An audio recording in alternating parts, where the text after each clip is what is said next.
नमस्कार मंडळी, मी शॉर्ट व्हिडिओमध्ये सांगितलं तुम्हाला आपण कांद्याची खुरपणी चालू केलेली आहे. आणि हा कांदा माझ्या अंदाजाने 1 महिनाभर आपल्याला खुरपायला जाणार आहे.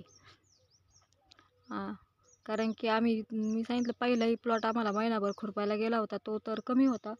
हा पूर्ण त्यापेक्षा डबल, तो 1 पाऊण एकर होता आणि हा 1.5 एकर आहे. त्याच्यामुळं हे 3 टप्प्यामध्ये 3 खोंड्यांमध्ये म्हणजे 1, 2, 3 अशा टप्प्यामध्ये आहे हा कांदा. पण एकच लागवड त्याची सोबतच झालेली आहे.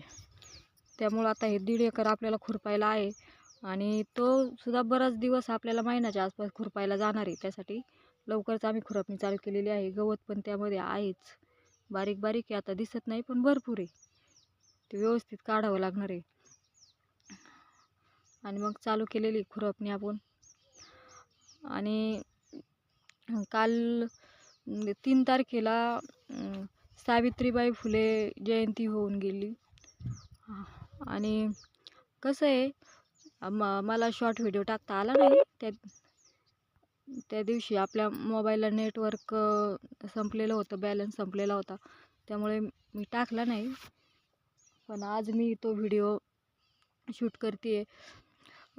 खूप महान नेते महिला असतील, पुरुष असतील होऊन गेले.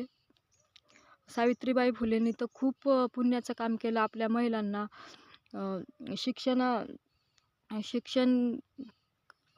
म्हणजे सक्षम बनवलं त्यांनी आपल्याला. शिक्षण घेणं हे किती महत्त्वाचं आहे आणि महिलांनी सुद्धा घेतलं पाहिजे. पहिल्यांदा पहिली शाळा म्हणजे आपल्या महाराष्ट्रामध्ये म्हणा, सावित्रीबाई फुलेंनीच महिलांसाठी चालू केली. हा सगळा इतिहास तर तुम्हाला माहितीच आहे. पण मी सुद्धा सांगू इच्छिते की आता ही शाळा सगळं व्यवस्थित, सगळं ठीक आहे. महिला आता भरपूर कोणत्याही क्षेत्रामध्ये पाठीमागं नाही आहेत. हे पण तितकंच खरं आहे. आणि तरी पण आणखीन अजून मुली सक्षम, आता मुली शिक्षण घेतात, हे सगळं ठीक आहे. आणखीन त्यांनी शिक्षण घेतलं पाहिजे. आणि वडिलांनी सुद्धा त्यांना आता 10वी 12वी पर्यंत सगळ्याच मुली शिक्षण घेतात, त्यात काही वावडं नाही. आणि घेतलंच पाहिजे. आणि त्यापेक्षाही जास्त शिक्षण घेतलं पाहिजे. वडिलांनी म्हणजे मुलींच्या शिक्षणाची लग्नाची तशी घाई केली नाही पाहिजे. ते ठीक आहे, ज्या मुलींची समजा शिक्षणामध्ये त्यांना रस नाही आहे किंवा त्यांना म्हणजे आपण म्हणतो ना, ते डोकं चलत नाही त्यांचं, म्हणजे शिक्षण म्हणजे खूप असं कमी अशा काठाकाठाने पास होतात. मग ते पुढे त्यांचं डोकं मोठ्या शिक्षणामध्ये पुढच्या चालत नाही. त्या समजा ठीक आहे. पण ज्या मुलींना शिक्षणामध्ये आवड आहे आणि त्यांना पुढं शिकण्याची इच्छा आहे, त्यांना आईवडिलांनी जरूर शिक्षण दिलं पाहिजे, शिकवलंच पाहिजे. थोडेसे आपल्या परपंचामध्ये काटकसर जरी करावी लागली, पण ते शिक्षण त्यांना पुढचं दिलं पाहिजे.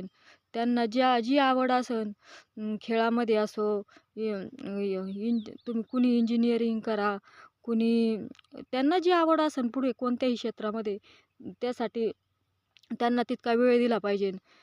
नाहीतर आता झाली 12वी करा लग्न, असं नाही. समजा ज्यांची शिकण्याची इच्छा नाही, त्यांची समजा नाही शिकवलं तरी काही अडचण नाही. त्यांना पण ज्यांना आवड आहे त्यांना तुम्ही जरूर शिकवा. आणि कसं आहे, आणि ज्यांना शिक्षणाची आवड आहे ना, त्या मुली लक्ष देऊनच दुसरी कोणत्याही ठिकाणी आपलं लक्ष विचलित न करता शिक्षणावरच फोकस करून त्यांना खूप तळमळ असते शिक्षणाबद्दल. हे आपण जाणलं पाहिजे का ती त्या पात्रतेच्या आहेत आणि आपण त्यांना पुढे शिकवलं पाहिजे. आणखीन एक 12वीच्या पुढं 2-4 वर्ष जर आपण त्यांना शिकवलं आणि त्यांनी पण व्यवस्थित त्यामध्ये लक्ष दिलं, तर त्या नक्कीच तुमचं नाव पुढे रोशन करू शकतात. असं नाही की सगळ्याच मुलींचं शिक्षणामध्ये त्यांना आवड नाही आणि डोकं चलत नाही आपण म्हणतो. काही एक 10च एखाद दोघी असतात की त्यांना शिक्षणामध्ये थोडंसं म्हणजे थोडंसं कमी हे असतं. म्हणजे इंग्लिशमध्ये त्यांना इंग्लिश, गणित हे जर कमी थोडंसं त्यातलं अभ्यास कमी असेल तर मग त्यांच्या पुढे डोकं चालत नाही.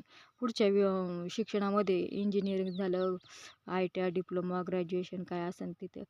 पण ज्यांना चांगले पर्सेंटेज आहेत ना, त्यांना शिकण्याची आवड पण असते आणि त्या शिकतात पण. त्यासाठी आई-वडिलांनी सुद्धा त्यांच्यामधलं हे शिक्षणाचं कौशल्य त्यांना पुढं सपोर्ट केला पाहिजे शिक्षणासाठी आणि शिकवलं पाहिजे. आणि मुलींनी सुद्धा आपले आई-वडील आपल्या शिक्षणासाठी किती तळमळ करतात आणि किती त्यांनी कोणत्याही चुकीच्या मार्गाला न जाता शिक्षणावर लक्ष देऊन आपलं ध्येय साध्य केलं पाहिजे.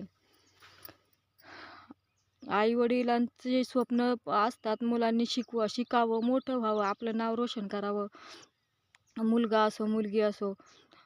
म्हणूनच ते एकदम आपल्या परपंचातून काटकसर करून मुलांना शिक्षण देत असतात. आणि त्या मुलांनी सुद्धा ते जाणलं पाहिजे, समजून घेतलं पाहिजे, अभ्यास केला पाहिजे. हेच मी सांगू इच्छिते. सावित्रीबाई फुलेंनी खूप रात्रीच्या शाळा शिकून रात्रीची शाळा घेऊन आणि कितीतरी अडीअडचणींना सामोरे जाऊन आता सगळ्यांनाच इतिहास माहिती आहे. काही सांगायची गरज नाही. किती त्यांना लोकांनी त्रास दिला तरी त्यांनी महिलांना सक्षम बनवण्यासाठी सुरुवात केली आणि तिथून पुढं सुरुवात झाली स्त्री शिक्षणाची. आता खूप जग पुढं गेलेलं आहे. आता महिला कोणत्याही क्षेत्रात महिलांना संधी भेटते. आजकाल कबड्डी, क्रिकेट हे सुद्धा याच्यामध्ये सुद्धा म्हणजे महिला आपल्या मुली आहेत त्या आता याच्यामध्ये उतरतात. अगदी कुस्तीसुद्धा आता लेडीज म्हणजे त्यांचे सराव घेतले जातात. त्यांना त्या क्षेत्रामध्ये सुद्धा आपल्या सरकारने प्राधान्य दिलेलं आहे. हे क्रीडामध्ये आणि कुस्तीमध्ये पहिल्यांदा कबड्डी वगैरे ह्या सगळ्या तर व्हायच्या आणि आता अलीकडं त्याच्यामध्ये सुद्धा त्यांना परमिशन भेटलेली आहे. आता मुलीसुद्धा राज्य स्तरावर कुस्तीच्या आपल्या क्रिकेटच्या संघामध्ये खेळताना दिसतात आणि यापुढे आणखीन प्रमाण त्याचं वाढणार आहे पूर्ण खेळामध्ये. आणि आणखीन शिक्षणामध्ये विमान, पायलट कुठं आता सगळीकडे मुलांच्या बरोबरीचे हक्क मुलींना सुद्धा भेटलेले आहेत. त्यामुळे आपण त्यांना ते शिक्षण देणं हे महत्त्वाचं आहे. आपण उगाच याने काय व्हायचंय आणि हे जमतंय काय आपल्याला असं नाही विचार केला पाहिजे. जमन का नाही हे विचार करण्यापेक्षा प्रयत्न केलेले कधी पण चांगलं. आज आपण कोणतं पण क्षेत्र असू दे, अगदी मुलांना आपण नोकरी समजा कोणत्या पण वडिलांचं स्वप्न असतं की आपला मुलगा किंवा मुलगी नोकरीला लागावी. आपण मग त्यासाठी आपण प्रयत्न केले पाहिजे. आणि आधीच मला हे जमणार नाही, मी नाही करत, मी शेतीच करतो असं नाही. तुम्ही आधी प्रयत्न करा आणि नाहीच जमलं तर मग त्याला बाकीचे पर्याय, मग शेती कुठं काय हे बाकीचं करणं तर आहेच. मग जर प्रयत्न करून समजा जर नाही लागलं तर ते आपलं नशीब किंवा आपल्याला जमलं नाही हे आपण म्हणू शकतो. पण प्रयत्न न करता जर घरी बसलं तर त्यात काहीच आपण म्हणतो ना, आपण खेळल्याच्या नंतर आपण आऊट होणार आहे. पण न खेळताच जर आऊट झालं तर त्यात काहीच अर्थ नाही. त्यासाठी तुम्ही आधी प्रयत्न करा. आणि प्रयत्न केल्याच्या नंतर जर तुम्ही नाही सक्सेस झाले तर तो आपल्या नशिबाचा दोष असेल. आपल्याला समजा नशिबाने आपल्याला साथ दिली नाही किंवा आपण कुठं कमी पडलो किंवा काय, त्यानंतरच्या गोष्टी. पण आधी प्रयत्न करणं खूप गरजेचं आहे. आणि विशेष करून मी सांगते ना, मुलींना तुम्ही शिक्षण द्या. मुलांपेक्षा मुलींमध्ये इतकी जिद्द असते ना, मुलांमध्ये जिद्द नसते असं मी म्हणणार नाही. मुलंसुद्धा जिद्दी असतात, पण मुली खूप त्यांच्यामध्ये मी सांगते ना, खूप जिद्द आणि आई-वडिलांची तळमळ हे मुली खूप सहज म्हणजे जाणू शकतात. तशी मुलांना आपल्याला सांगावं लागतं, "अरे, असं आम्ही तुझ्यासाठी एवढा प्रयत्न करतोय, तू शिक, अभ्यास कर." असं तसं खूप आपल्याला सांगावं लागतं. तेव्हा कुठं जाऊन त्यांच्या डोक्यामध्ये थोडाफार प्रकाश पडतो किंवा ह्या कानाने ऐकतात, ह्या कानाने सोडून देतात. तसं मुलींना नाही. आपण जर एखादी गोष्ट तळमळीने जर सांगितली ना, "हे तुला कळत नाही का गं? आम्ही कशासाठी जीव काढतोय?" तर त्यांच्या लगेच डोळ्यामध्ये टचकन पाणी येतं आणि त्यांना ती गोष्ट रिअलाईज होती, की हा खरंच आपल्यासाठी यांची तळमळ आहे. आणि असं आणि मी पुन्हा आवर्जून सांगेन, नी सुद्धा आपल्या आई-वडिलांची तळमळ जाणली पाहिजे. त्यांनी कोणत्याही चुकीच्या मार्गाला न जाता आपले आई-वडील आपल्याला किती कष्टातून शिक्षण देतात, हे प्रत्येक मुलीने जाणलं पाहिजे आणि अभ्यासाकडं लक्ष दिलं पाहिजे. जे तुमचा अभ्यास करायचं वय आता, ते तुम्ही अभ्यास करण्यातच व्यर्थ घालवा. कोणत्याही चुकीच्या मार्गाला गेल्यानंतर एखाद्या आई-वडिलांच्या जीवाला किती वाईट वाटतं, हे ते आई-वडीलच सांगू शकतात. दुसरं कुणीही सांगू शकत नाही. त्यामुळं तुम्ही अभ्यास करूनच आपल्या आई-वडिलांचं नाव रोशन करा, असं मी सांगेन. ह्या सावित्रीबाई फुलेंच्या पुण्यतिथीनिमित्त हा व्हिडिओ माझा निदान 100 लोकांनी जरी पाहिला आणि त्यातून 2 मुलींनी किंवा कुणीही त्याचा थोडासा जरी बोध घेतला, तरी पण माझ्यासाठी खूप असेल.